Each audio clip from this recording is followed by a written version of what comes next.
Olá, pessoal. Agradecendo, em primeiro lugar, a todos que estão aqui no Preparação Trabalhista, que nos prestigiam com a sua audiência. Se ainda não é inscrito, peço que inscreva-se imediatamente e aperte o sininho para receber em primeira mão as notificações. E dentre essas notificações, se você já atendeu ao pedido e clicou no sininho, você recebeu a notificação também da entrevista com Alisson, que é auditor fiscal do trabalho desde 2010. Alisson, que tem uma atuação como docente, tem uma atuação como coordenador de equipes de trabalho escravo e que tem muita experiência, tanto em concurso quanto na carreira, para aliviar um pouco o coração de quem está angustiado, ora com as pautas que são bem incertas da prova, ora com as questões de carreira. Então, Alisson pode nos ajudar. E se você tiver algum comentário, deixa aqui embaixo, que tanto eu quanto o Alisson, a gente volta para esclarecer no futuro. Alisson, bem-vindo e desde já lhe colocando uma primeira pergunta. O que você fez para passar em 2010? Se você viesse a se submeter a um concurso AFT 2024 com 900 vagas. Uma pergunta bem ampla. Você faria a mesma coisa? Bem ampla mesmo. Primeiramente, queria agradecer, né, Daniel, pelo convite. E, primeiramente, estou muito feliz por estar falando realmente com um público que eu gosto de estar falando, que é as pessoas estão se preparando para o concurso, né? Principalmente o concurso de auditor fiscal do trabalho, que é uma coisa que a gente aguardou muito mesmo, e que está vindo agora aí com um edital maravilhoso de 900 vagas, né? Ninguém imaginou que um dia a gente teria um concurso desse tamanho. Não sei se você já imaginou, Daniel, mas eu não imaginava que chegasse.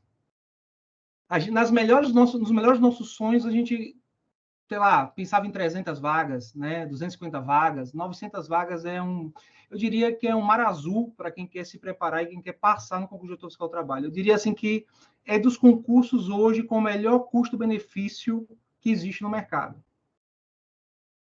E aí, voltando um pouquinho, não sei se você quer complementar alguma coisa, se quiser complementar, fica à vontade. Mas falando um pouquinho da minha preparação, né?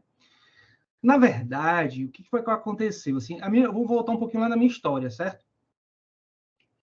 Assim, eu sou filho de pais, né, de classe média baixa.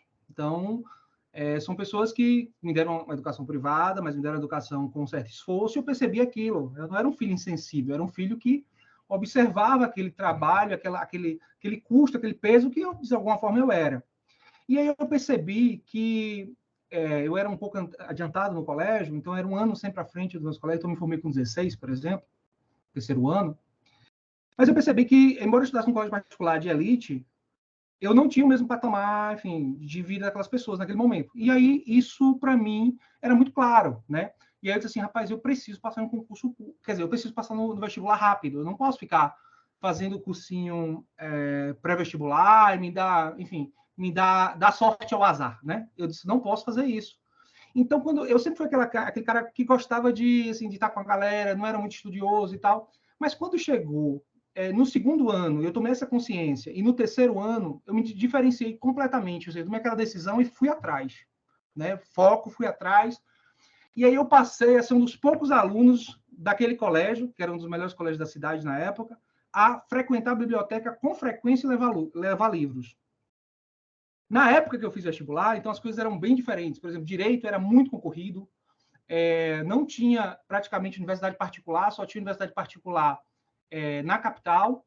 Então, assim, ainda estava abrindo uma outra no interior que era particular. Então, assim, o mercado era muito concorrido para também passar no vestibular.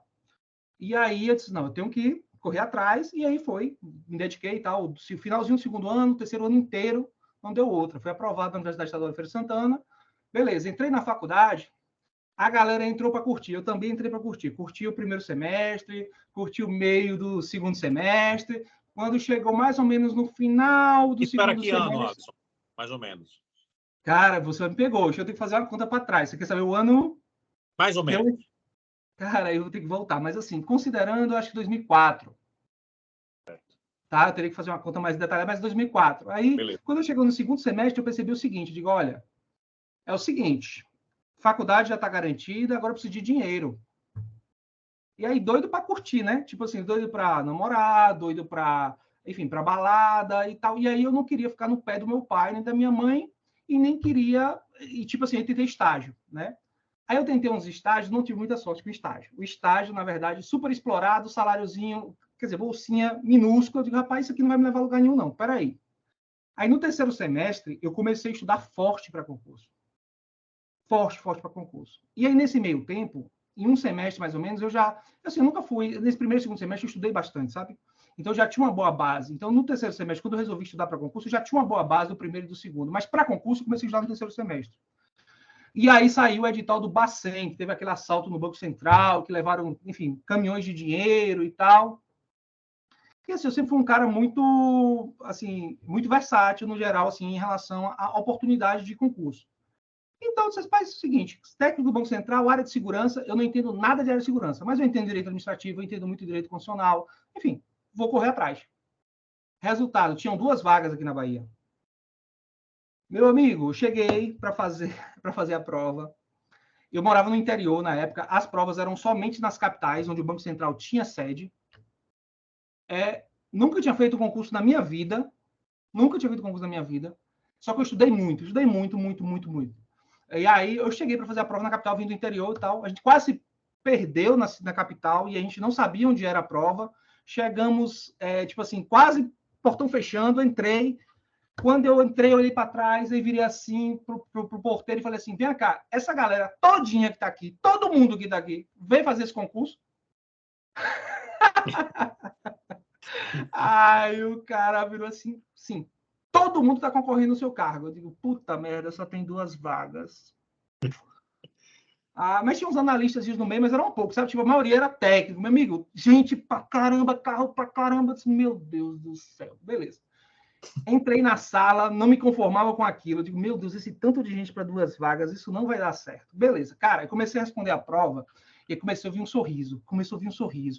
Cara, isso eu sei. A outra eu sei. Cara, a outra eu sei. Meu Deus do céu, eu sei. Velho, eu fiz a prova, eu não acreditei, não. Aí eu fiz a prova, saí assim, em êxtase, né? Aí saí em êxtase. Aí minha mãe estava esperando lá de fora para a gente voltar para o interior. Aí eu falei assim, minha mãe, assim, ou eu me lasquei, ou eu passei. Ou fiquei bem, não sei, mas não sei. Aconteceu alguma coisa lá dentro que eu sabia tudo.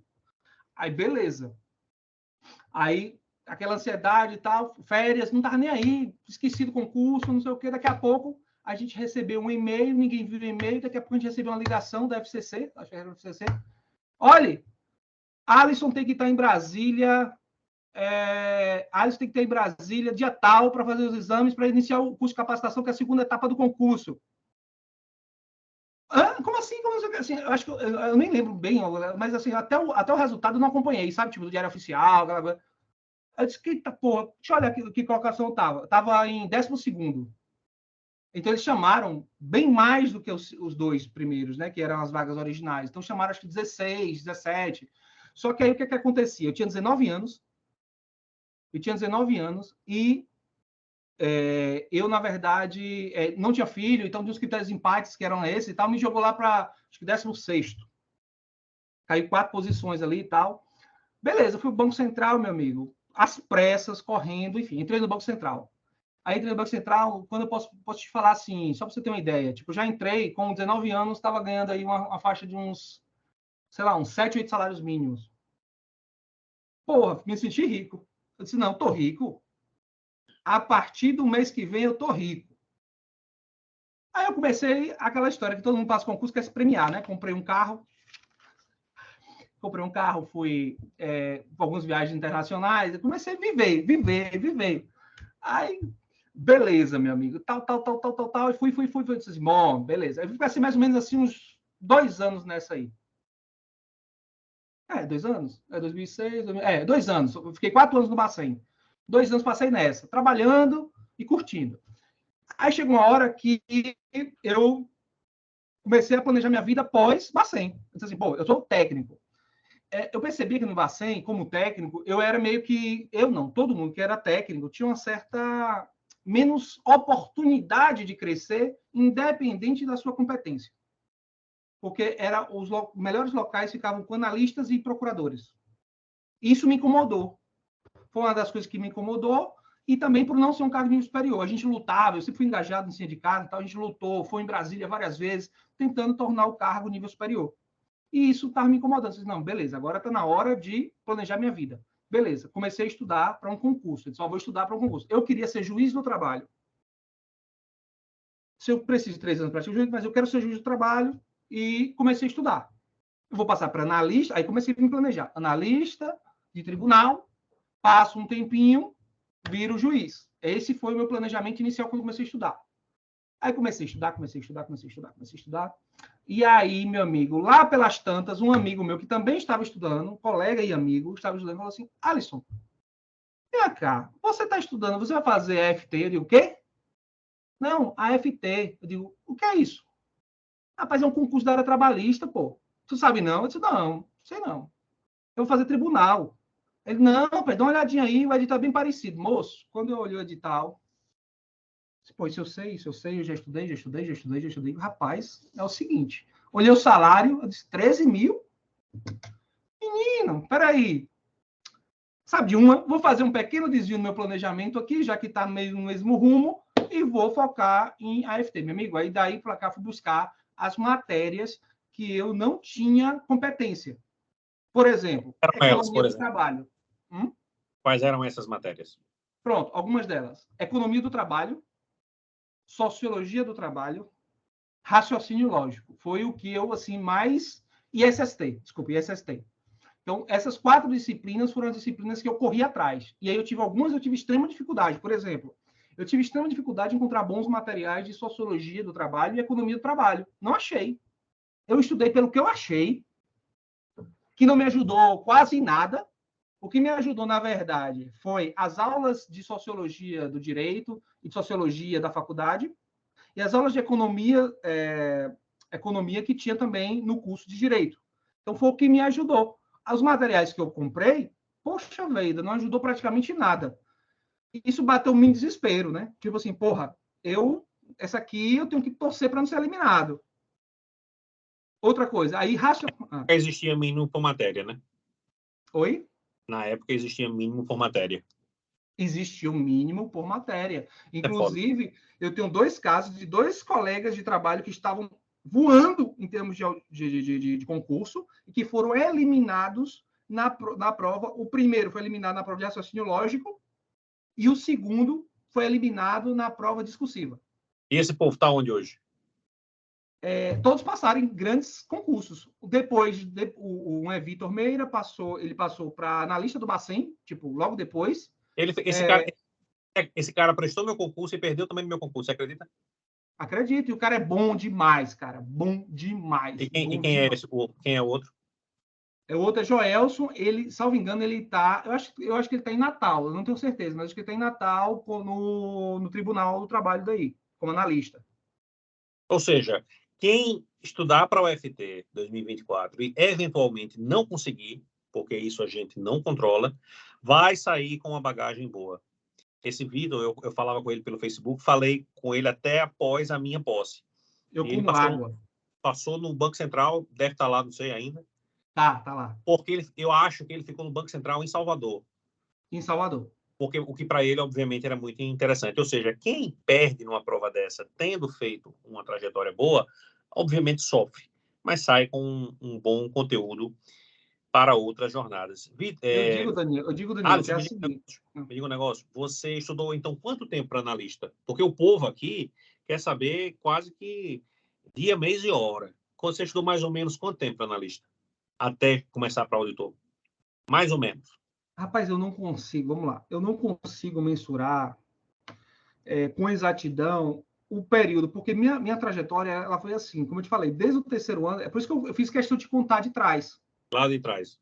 Por quê? Porque quando eu tomei essa postura de mudar e de encarar com clareza a minha vida, como ela seria e para onde eu queria construir, de lá para cá eu passei a levar com muita seriedade tudo que eu fazia. Então eu passei a seriedade, a preparação vestibular, depois eu, muita seriedade, a entrada na faculdade, por exemplo, os 2 primeiros semestres da faculdade, eu estudei demais, cara. Demais. E assim, eu não limitava ao que o professor pedia. Por exemplo, o professor passava tal assunto, eu já ia embora e não ficava esperando ninguém, sabe? Então, assim, eu não queria esperar ele, porque eu sabia que eu precisava passar em alguma coisa ou fazer alguma coisa legal logo.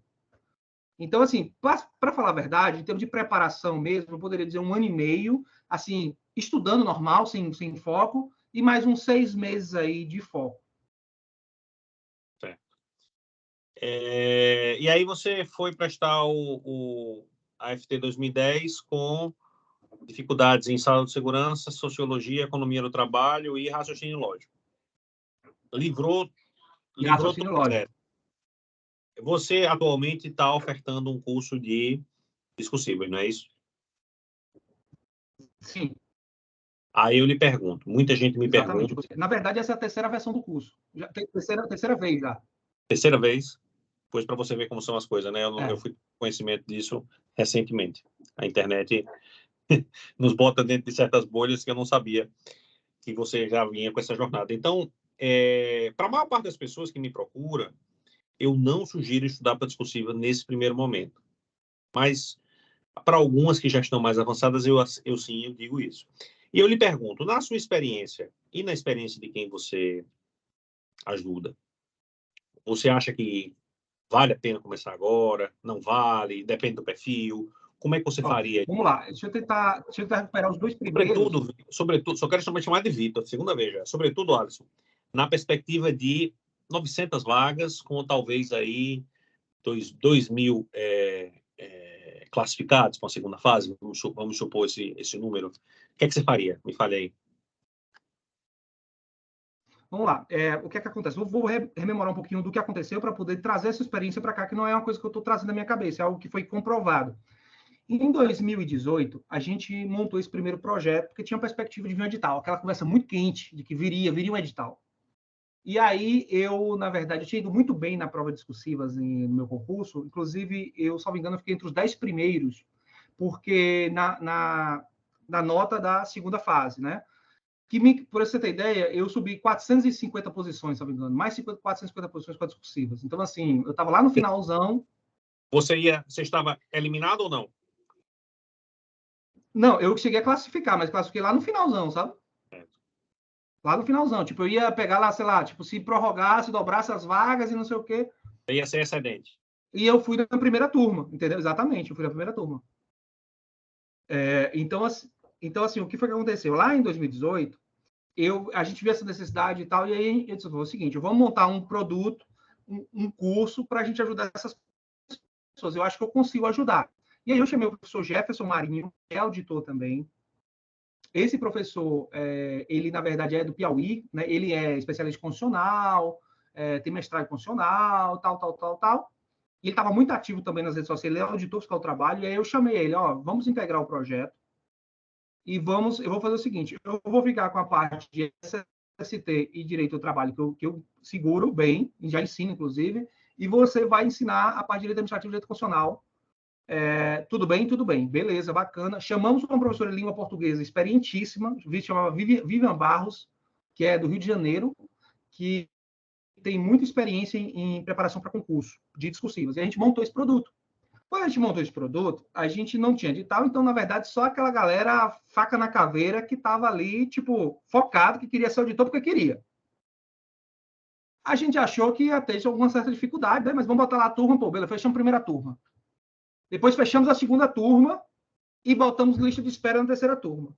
Como, na verdade, era um processo que funcionava por correção individual, a gente limitou a 25 alunos por turma. A gente fechou a primeira, fechamos a segunda e tinha a terceira. Só que aí o que aconteceu? Na terceira, esfriou a história de edital e disse, gente, não vou fazer a terceira turma. Então, não irei fazer a terceira turma porque não tem perspectiva de edital, eu estava dentro da carreira, eu sabia que não tinha chance. Gente, é o seguinte, não vou abrir inscrição para discursivas mais. Se tiver um edital, eu volto. E aí eu estou cumprindo a promessa agora, com a nova equipe. Eu convidei novamente o professor Jefferson, mas ele disse que não, porque ele estava em outros projetos. A professora Vivian era uma professora que não foi, assim, das que realmente montaram inicialmente o projeto. Então, eu chamei e montei agora uma nova equipe, com pessoas experientes aí, e que podem contribuir muito com cada um com suas competências, para um curso discursivos com alto padrão, como ocorreu primeiro e segundo, como os alunos transformaram os alunos, assim, daquelas pessoas que lá fizeram. Então, assim, a gente tem aí hoje uma professora Luzana Pedreira, que é experiente, tem livro publicado pela Just que vai ser a professora. Tem eu que vou ensinar a parte de direito do trabalho, a parte técnica. A gente tem a Ana Luísa Rocardes e o Rodrigo Vaz, a parte de segurança do trabalho. A gente tem o Adalto, que foi o primeiro colocado em 2014. Ele vai tratar com direitos humanos e constitucional e administrativo. E a gente tem o Bruno Davantel, que ele vai fazer a parte de relações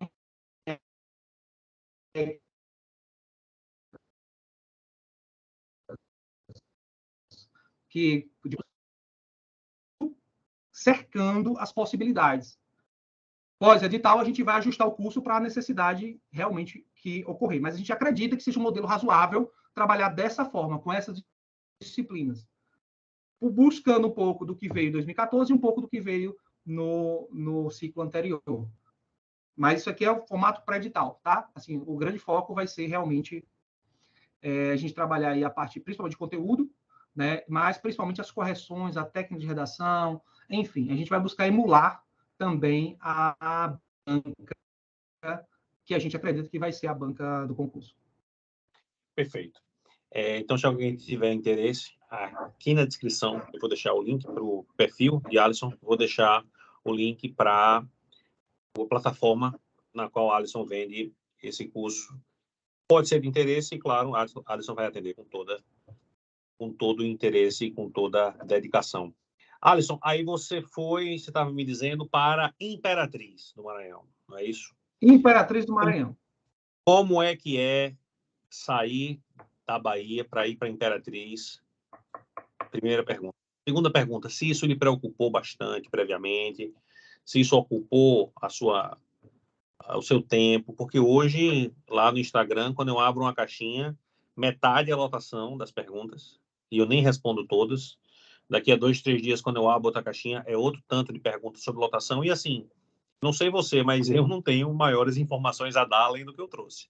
Então, conte um pouco da sua experiência e veja se você tem alguma mensagem aí que alivie os corações, me parafraseando fácil o que eu disse no começo. Maravilha. Não, maravilha. Então, assim, eu vou te contar, eu posso contar tudo, até o sentimento real que eu senti? Pode, fica à vontade. Pronto, eu trabalhava no Bacen. Só para você ter ideia, o Bacen, gente, o Bacen, a FTE é excelente, é melhor do que o Bacen, mas o Bacen é uma coisa diferente que tem no Poder Executivo Federal. Pra você ter ideia, só para vocês entenderem, todos os prédios do Bacen praticamente são todos no granito, né? Tipo assim, a possibilidade de aprendizagem lá é altíssima. Eu tinha um professor de língua estrangeiro, que ia nos dar aula dentro do banco, de espanhol, de inglês, etc. Tinha convênio com as principais universidades do mundo. Tinha os coffee breaks, eram sempre das melhores locais da cidade. Então, assim, era altíssima qualidade de vida e de trabalho. Só tinha um problema de ser técnico, Banco Central nível médio, e ganhar bem menos do que um analista e um procurador, e não conseguia assumir as posições por competência, por causa do cargo que ocupava. Beleza. Então, esse era o ponto de contraponto para vocês entenderem o que eu quero dizer. Beleza. E aí eu fui para a Imperatriz do Maranhão. Claro que preocupa. Nessa época eu já namorava, eu já tinha um relacionamento sério, eu gostava dela, inclusive hoje ela é minha esposa, né? Então eu sentia isso. Isso foi uma coisa impactante para mim.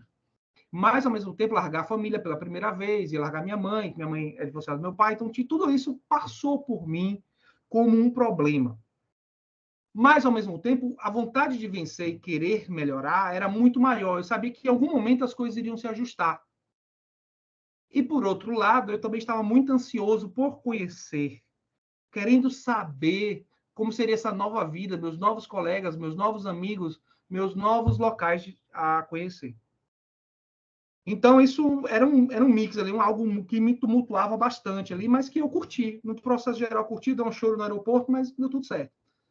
Quando eu cheguei, a gente foi direto para São Luís, porque tinha que negócio da posse, para contar o período de remoção, ninguém queria perder um minuto, nem um segundo, para não correr o risco de ficar de fora da vaga na remoção. Beleza, fomos para São Luís, beleza, depois a gente pegou um outro voo e fomos para Imperatriz, no Maranhão. Aí quando eu desci no aeroporto, eu perguntei assim para o taxista, eu gostaria de ir para a gerência do trabalho. Aí ele, Ministério do Trabalho, delegacia? Eu falei, beleza, entrei no carrinho, olhei a cidade, não é nada muito diferente do que tem na Bahia, não. Vamos embora. Aí aquela música, entra beco, sai beco, né? Eu não sei se você conhece essa música aí na tua região, mas entra beco, sai Eu beco. conheço a Gerência Imperatriz, eu já fui lá. Ah, pronto, já teve o privilégio. E você provavelmente viu melhor do que quando eu cheguei. Eu fui em 2016, mais ou menos. Ah, e aí já é luxo. Aí já é luxo. Mas você sabe onde é que tá, o local é o mesmo. Aí entra beco, sai beco, entra beco, sai beco, eu sei, meu amigo, que chega uma hora que ele entrou num bequinho por trás da rua principal e parou. Desce, pode descer que é aqui. Eu falei, aí eu abaixei o vidro. Olha que eu não sou de muita frescura, de muita agonia, não. Né? Lógico que eu gosto de fazer trabalho escravo, tu poderia ser muito fresco, não. Então, assim, eu abaixei o vidro, olhei para aquela casinha caindo nos pedaços. Aí eu falei assim, velho, eu acho que eu vou me embora. Aí eu lembrei assim, digo, velho, cara, é uma carreira interessantíssima, tá, o salário é bem melhor, lá já não estava dando, vamos ver o que é que dá. Aí eu peguei minhas coisinhas, desci, entrei e tal, assim, era uma casa adaptada, papapá. Enfim, a infraestrutura não era boa, não tinha nada a ver com o Bacen, só que o trabalho, na minha opinião, é maravilhoso. Hoje, eu não me acostumaria mais a uma rotina de trabalho nos moldes que as coisas tocavam nessas corporações. E, enfim. Então, por exemplo, hoje eu gosto muito da minha liberdade de poder fazer, de poder pensar, de poder melhorar, de poder planejar, de poder escolher o melhor momento de atender, como atender. Enfim, então eu gosto dessa liberdade. E essa liberdade hoje, para mim, é um dos elementos mais importantes da nossa carreira. É o poder de autoridade. Pode não parecer nem um poder para usar contra alguém, mas é o poder de ter o poder de decidir sobre as finalidades que o Estado eventualmente, enfim, ele aplica na área de fiscalização. Então é uma coisa que eu gosto, de estar pensando. Eu me senti mais pensando, mais livre aqui. E aí foi lá em Imperatriz que você teve seu primeiro contato com o trabalho escravo? Porque eu já andei por ali, já andei por Imperatriz, Açailândia, Buriticupu, Bom Jesus das Selvas, Santo Inês, Bacabal, ali já andei um bocado de canto. Foi lá onde você descobriu isso? Não, assim, lá, a questão do trabalho escravo naquela região é uma coisa que existe. Então, assim, é mais comum, sim, houve contatos de algumas situações, mas, na verdade, o forte foi o quê? Foi, na verdade, eu comecei a integrar aquela empolgação, comecei a integrar o grupo de fiscalização móvel. E aí eu comecei a fiscalizar no Pará. Fui muito para o Pará, no grupo da colega aposentada, da colega Inês. Então, assim, eu fui muitas vezes para lá. Fui para o Tocantins. Então, assim, então tinha ali no meu dia a dia o trabalho escravo em algumas situações, mas no grosso era sempre nas fiscalizações do grupo móvel. Então, foi esse o meu primeiro contato. E de Imperatriz para fazer o retorno para a Bahia, demorou quanto tempo e você foi para onde? Um ano e pouquinho. Um ano e pouquinho eu retornei para Juazeiro, na Bahia, na divisa com Pernambuco. Depois, 2000, cheguei lá em 2011. 2 anos depois, mais ou menos, quase 2 anos, eu vim para a Feira de Santana. Perfeito. Então a gente pode falar mais ou menos que quem pegar a primeira turma do próximo concurso, se for dividido em turmas, a gente pode supor talvez que vai ser removida essa primeira turma quando chegar a segunda, talvez 6 meses a um ano depois, alguma coisa assim. Muito provavelmente. Na verdade, quem entrar agora nesse concurso, eu tenho quase certeza que vão para lotações maravilhosas.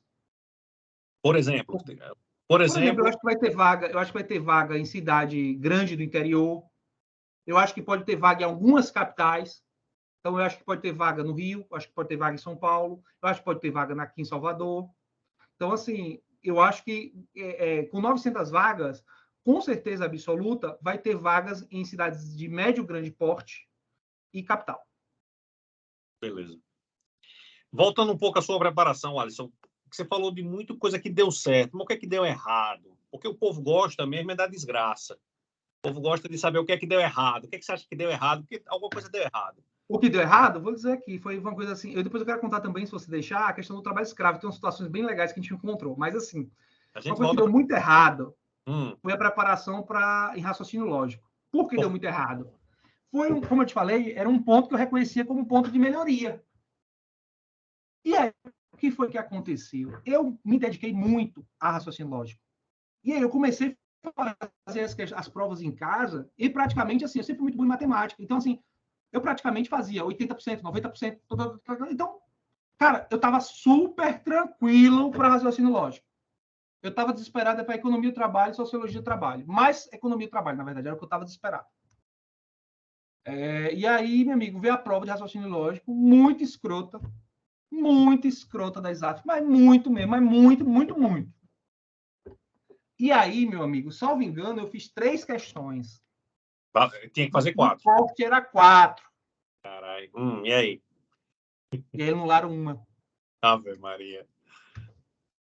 Cara, eu não acreditei quando eu peguei aquela prova. Eu disse assim, não, cara, isso aqui eu não sei, cara. Eu estudei tudo, mas não sei isso aqui, cara. Não sei. E aí veio 3 e anularam 4. Mas, assim, a prova de raciocínio lógico iluminou uma galera absurda, assim, tipo, muita gente. Esse colega meu mesmo, ele foi eliminado, não foi o Vitor, foi o Joelson, na prova. Ele não, ele e o Márcio, que também estava estudando, foram eliminados na prova de raciocínio lógico. Então, hoje, se você fosse estudar, você daria uma ênfase maior ao raciocínio lógico? Cara, isso é muito pessoal, sabe? Tipo assim, para mim, era o que eu mais precisava ali, junto com SST, junto com economia e junto com sociologia. Então, assim, eu não diria qual ênfase cada um. Acho que cada um tem que fazer uma autoavaliação, encontrar as competências que ele é forte e as competências que ele é fraco, que ele se considera fraco. E aí focar em suprir, eventualmente, essas fragilidades. Embora, aí aqui tem alguns problemas. Quais são os problemas do ponto de vista estratégico que eu entendo em relação à prova? Eu não faço mentoria por opção, mas no momento, se eu pudesse pensar estrategicamente uma preparação, algumas matérias, eu creio que eu nem recomendaria que se estudasse agora. Exemplo. Entendeu? Economia do trabalho. Eu entendo. Contabilidade. Se você não falar contabilidade, o povo vai colocar 200 perguntas aqui contabilidade. Você estudaria contabilidade? Também não. Assim, qual seria a minha estratégia no momento? Minha estratégia no momento agora, assim, de imediato, eu estou pensando numa pessoa, vamos lá, eu estou pensando numa pessoa que vai começar agora. Se eu estivesse falando isso para uma pessoa que já começou a estudar, já tem uma base de direito, eu diria, meu amigo, você já domina aqui, então vai buscar onde você não domina, que pode cair. Essa seria a minha estratégia para quem já tem uma base. Mas para quem está começando hoje, eu pensaria o seguinte, eu poderia até ver algumas disciplinas dessas que eu falei aqui e tal, mas o meu foco seria o quê? Seria as disciplinas que não tem como não cair. E aí eu ia fazer uma preparação para elas, para gabaritar elas. Por que isso? Por que isso? Porque eu não sei o que vai cair. Ninguém sabe. Assim, quais são as disciplinas? O Ministério do Trabalho não sabe. Mas algumas a gente tem certeza que tem que cair, pela natureza do nosso cargo. Direito do trabalho tem que cair, SST tem que cair, direito constitucional tem que cair, direito administrativo tem que cair, língua portuguesa vai ter que cair, provavelmente raciocínio lógico, assim, já estou falando provavelmente, mas vai cair também. Então, assim, essas 6 aqui, 7 você já tem, aí, as que são muito prováveis de cair, tipo direitos humanos, noções de direito previdenciário, né? Se você quiser avançar um pouquinho mais, e apostar, você já tem uma boa base aqui, lembrando que a minha estratégia seria gabaritar essas, que eu tenho certeza. Seria avançar um pouquinho e buscar conhecimento em noções de contabilidade. Noções! Bem en passant. Perfeito. Recentemente aqui teve a opinião de Miron, teve a opinião de Tiago Laporte, Ricardo Rezende, hoje Alisson Carneiro, e esse mês de agosto a gente ainda deve ter mais uns outros 4 AFTs. Quem for esperto e quem for safo, olha nossos vídeos e consegue formar a sua própria estratégia, fazendo sua autoavaliação. E aí, na Bahia, você foi coordenador do projeto de trabalho escravo. Uma Sim, coisa que durante você 2 anos. descobriu na Imperatriz, e na Bahia você coordenou esse projeto. Como é que foi essa experiência? Olha, foi uma experiência assim, incrível. Na verdade, como eu tenho essa paixão por trabalho escravo já desde quando eu entrei. Um instante. Qual é a palavra-chave do produto? Rapidinho. Vai ter que cortar aqui, ó. Acontece, vamos embora. Qual é o produto? Que tá lá embaixo para ver, né? Não tenho nada para mim. Não tenho nada para mim. Fiação? Como assim? Capaz de estar na frente para entregar fios pesados, não sei o quê. Não sei do que se trata. Provavelmente o arame, né, não? Tá. E tem palavra-chave? Não dá palavra-chave, não. Sim, cara, desculpa, velho. Vamos nessa, relaxe. Projeto Trabalho Escravo na Bahia. Você coordenou e a experiência foi boa? Faria de 2 novo? anos. 2 anos, sim, com certeza farei de novo.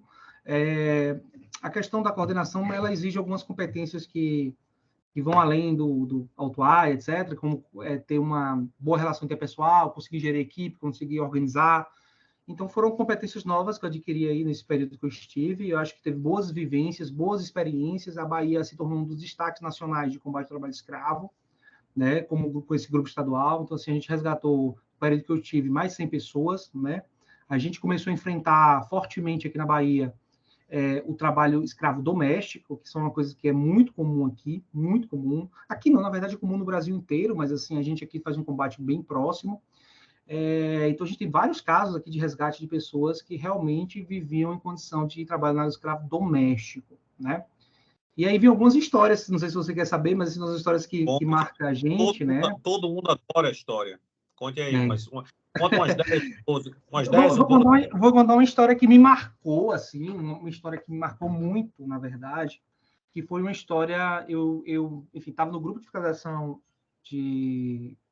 móvel, né? E a gente estava em Tocantins, e a gente foi numa fazenda, cara. A fazenda, pra você ter ideia, a gente, sei lá, tipo, cabia o Principado de Mônaco dentro, era um negócio assim de louco, cara. Tipo assim, sei quantos mil cabeças de gado, e você não via, de tão grande que era, você nem via os bois, né? E a gente chegou lá nessa fazenda para fazer a inspeção, tal, e aí andando muito na fazenda, praticamente um município. E tal, e começamos a entrevistar os trabalhadores, fomos numa frente, fomos na outra, e aí a gente encontrou um senhor que trabalhava lá há algum tempo, e aí a gente perguntou para ele assim: rapaz, vem cá, você mora onde? Ah, eu moro ali. Ali aonde? Depois do córrego, tá, no galinheiro. Aí eu parei assim, falei assim: aonde? No galinheiro. Então, ele morava no galinheiro. Ele passava por dentro do mato.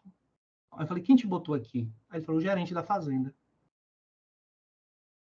Aí ele era um galinheiro desativado, mas um galinheiro desativado você tem pulgões, você tem, enfim, tem uma estrutura de galinheiro, né? Telas, não era fechado, enfim, não tinha altura para uma pessoa entrar. Na verdade, ele conseguia entrar em pé, mas não tinha um pé direito de 3 metros, 2 metros e meio, era um pé direitozinho mais baixo, e ele via naquela condição, trabalhando naquela fazenda, uma fazenda, assim, poderíamos dizer, de vários milhões de reais, com produção de milhões de reais, e aquele trabalhador foi colocado pelo gerente da fazenda, com conhecimento do dono, para dormir em um galinheiro.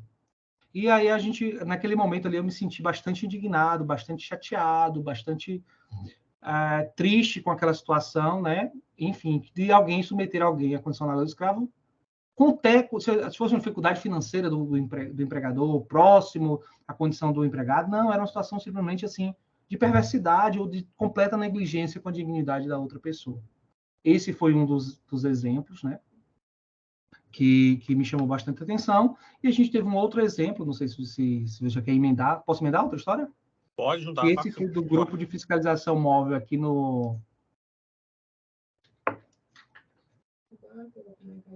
Rapaz, É luta, mas vamos nessa. Minha carteira tá lá embaixo. Hã? É que me chegaram para entrega agora e só querem me entregar a mim. Eu não sei onde é que a carteira deve estar lá no outro...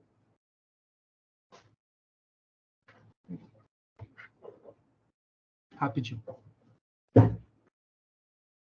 Mãe faz essas coisas, tá ligado? Beleza. Aí você ia falar da segunda história, já para emendar nessa primeira.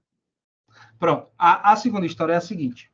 A gente teve uma situação de denúncia de que havia alguém pedindo socorro de trabalho escravo doméstico, né? E aí chegou até a gerência essa informação e a gente foi lá.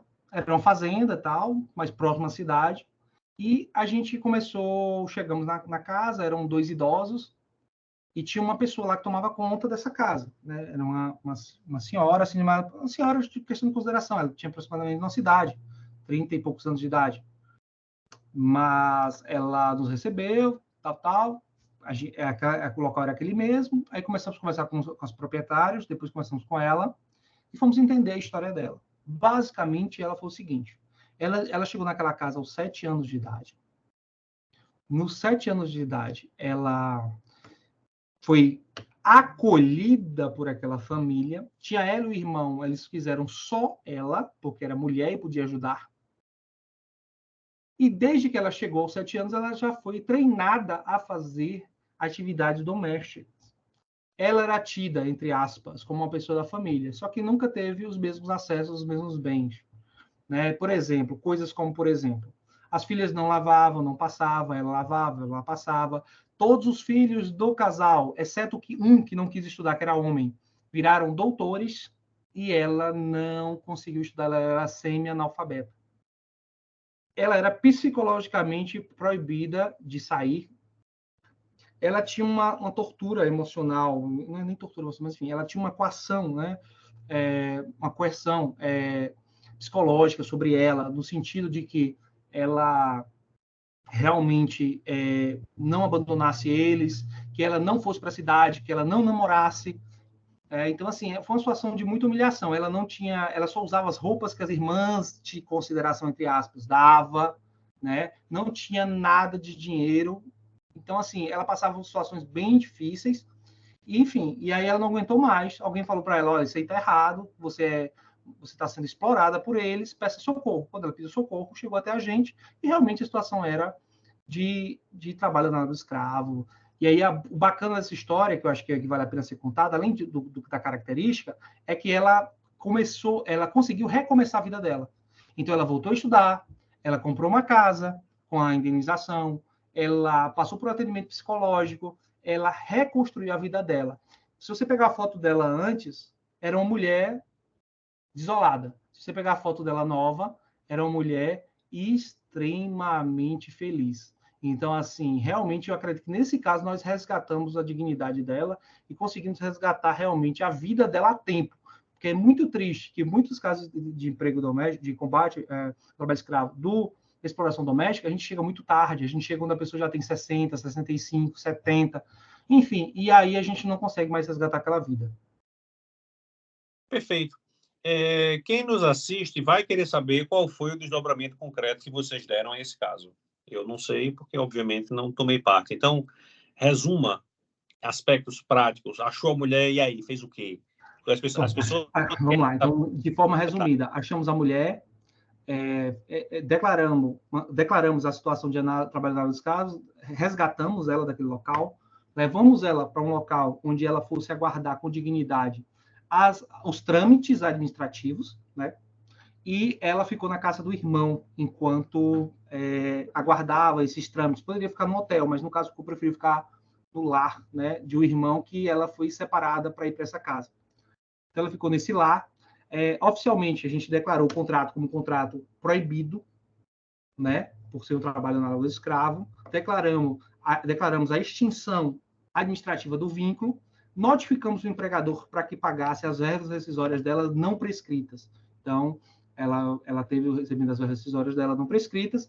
Nessas ações, normalmente, a gente tem apoios de outras instituições, e aí, por exemplo, o Ministério Público do Trabalho propôs também um termo de ajustamento de conduta, onde a família indenizou essa pessoa em uma centena de milhares de reais. Perfeito. Já emendando esse tema com um tema que eu abordei com o Ricardo Rezende e deu muito certo. Seria essa uma aposta de tema para uma discursiva? Sem dúvida. E além dessa, trabalho escravo doméstico, se o Alisson, que um dia sonhou o juiz do trabalho, estivesse estudando para a AFT, iria pensar em quais temas possíveis como temas de discursiva? Vamos lá. Direito do trabalho, eu poderia pensar em combate ao trabalho escravo, proteção ao trabalho do menor, proteção ao trabalho da mulher e proibição da discriminação, jornada de trabalho, seria um tema ok, e alguma coisa também relacionada ao direito coletivo de trabalho. poderia haver alguma coisa. Então, seria esses temas de direito do trabalho que eu acredito, assim, no geral, poderia vir, né?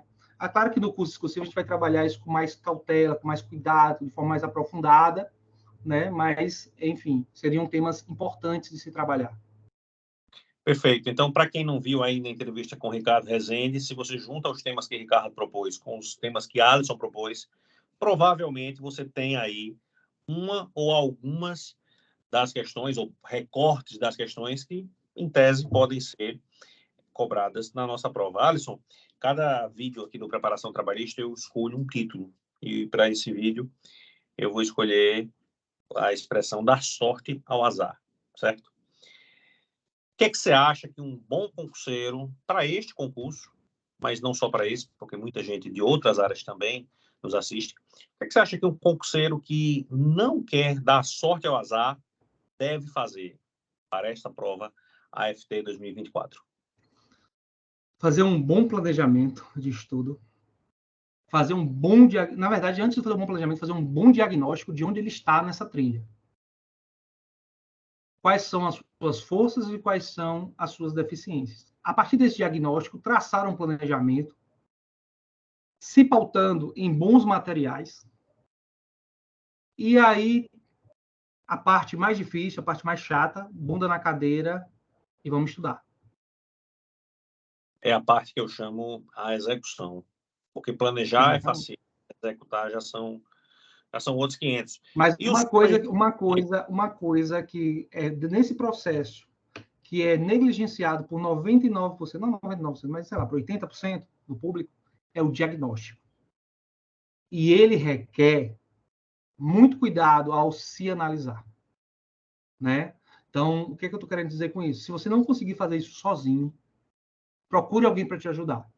Mas faça um bom diagnóstico, que ele vai determinar claramente qual vai ser o teu planejamento e qual caminho você deve percorrer até a aprovação. Você fazendo um diagnóstico errado, você vai focar onde não precisa e vai deixar o que precisa de lado.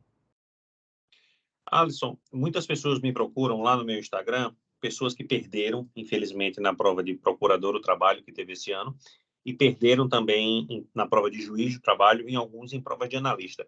Você um dia sonhou em ser juiz do trabalho e hoje acredito que está tranquilo como auditor. Você acha que essas pessoas que vêm de um insucesso nessas duas provas, que são também dificílimas, têm chance para o próximo FT, considerando aí as provas Muita chance. depois do Carnaval 2024? Muita chance. Tem muita chance. Inclusive, se tiver com essa preparação, ele sai na frente aí de muita gente. Então, eu diria que uma pessoa dessa, ela, na verdade, ela precisa só, como eu falo assim, podar algumas coisas, se organizar em algumas coisas, reforçar algumas matérias que ela não tem competência, porque 900 vagas são muitas vagas. E aí eu vou dizer alguém aqui que já sonhou ser juiz e que hoje, assim, não está mais nos meus planos ser juiz, e que estou bastante satisfeito com a carreira. Eu acho assim que a diferença entre as carreiras é que, poderia dizer assim, para sintetizar, a pessoa que está se preparando para juiz, que gosta do cargo, ali você tem mais estrutura, você tem mais visibilidade, você tem mais, talvez, algumas verbas a mais, né?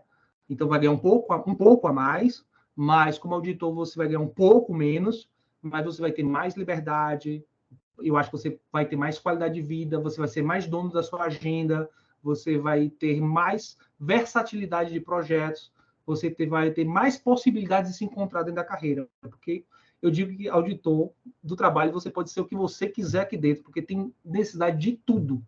Se você for um bom profissional de TI, você se coloca lá. Se você não gostar de gente, você tem como não ver gente. Se você amar gente, você pode ficar no meio da galera o tempo inteiro. Então, assim, tem para todo gosto.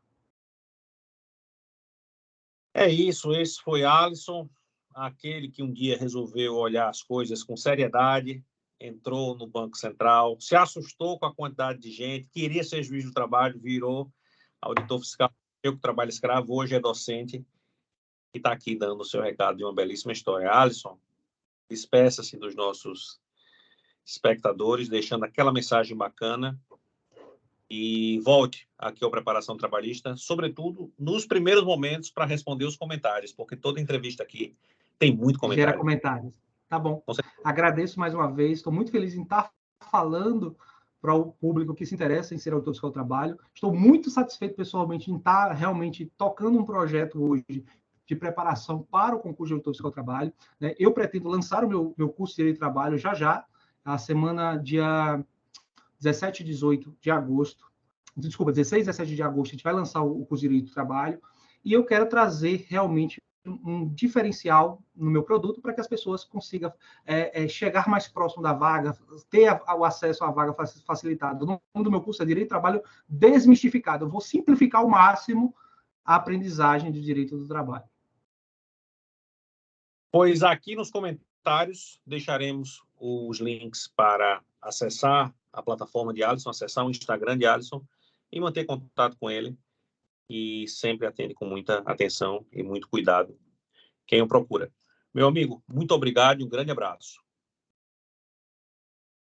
Um abraço, Daniel.